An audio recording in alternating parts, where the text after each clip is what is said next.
So far we've seen how to calculate the scalar product for vectors in terms of components and how you can calculate the angle between them. And in this last part, what I want to talk about is how mathematicians might think of this scalar product and how you might generalize these ideas if you study maths further at university. So clearly this scalar product is an operation where we take as input we have two vectors and as output we have a scalar, a number. And this operation satisfies certain properties. So first of all, what happens if you take, instead of A dot B, B dot A?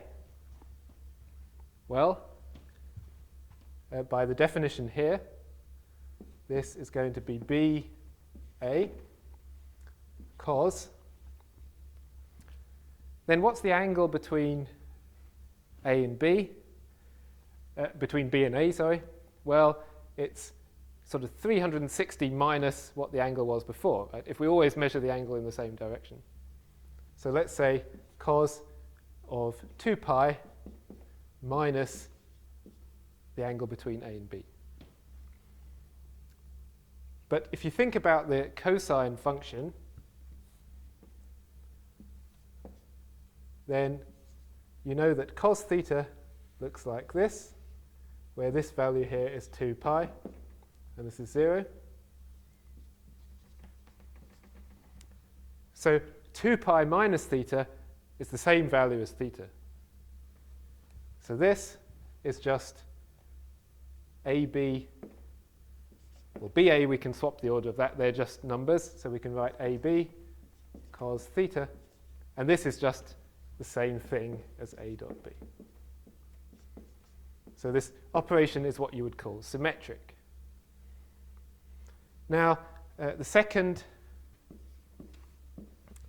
property that we can look at is what happens if we first of all multiply one of the vectors, say A, by a scalar. So we have a number C, and we multiply A by that before we do the product. So what do we get if we do this? Well, we can use the definition of A and B in terms of components. So in terms of components, we know that when we multiply by a scalar, we multiply both components by that. So this is C AX I, if you like, plus C AY J, dotted with BX I plus BY J. Okay, so now we have this in terms of components. We know how to write the scalar product in terms of components. We do multiply the x components and then multiply the y components. So if we multiply the x components, we get CAX BX, and then the y components we get CAY BY. And we can take clearly a factor of C out here. We get C, and then what's left is precisely A dot B. So what this tells us is that we can, if we're multiplying by a scalar C, we can either do it before we do the dot or we can do it after. It doesn't matter. This is a property of this operation. The third property, what happens if we do A dot B plus C? Now you remember what it means to add two vectors together.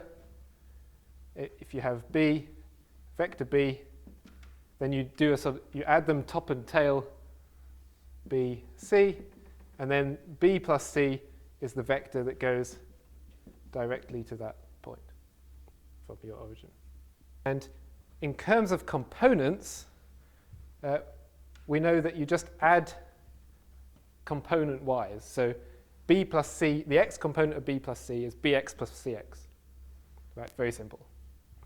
So if I write this thing in terms of components, I have AXI plus AYJ dot and then I have bx plus cxi, and then by plus cyj. And now I'm okay because I know how to do my scalar product in terms of components. I get ax times bx plus cx, and then I get ay times by plus cy. And if I multiply this thing out, then I'm going to get ax bx plus ay by. Put this first, and then I'm going to get ax cx plus ay cy. And this is just equal to a dot b plus a dot c. So there's one more property that I want to tell you about, and that is what happens if I do A dotted with itself. Well, this is very simple. We look at our formula. We just replace B by A. The angle between A and A is 0, so the cosine just gives 1, and we end up with A squared.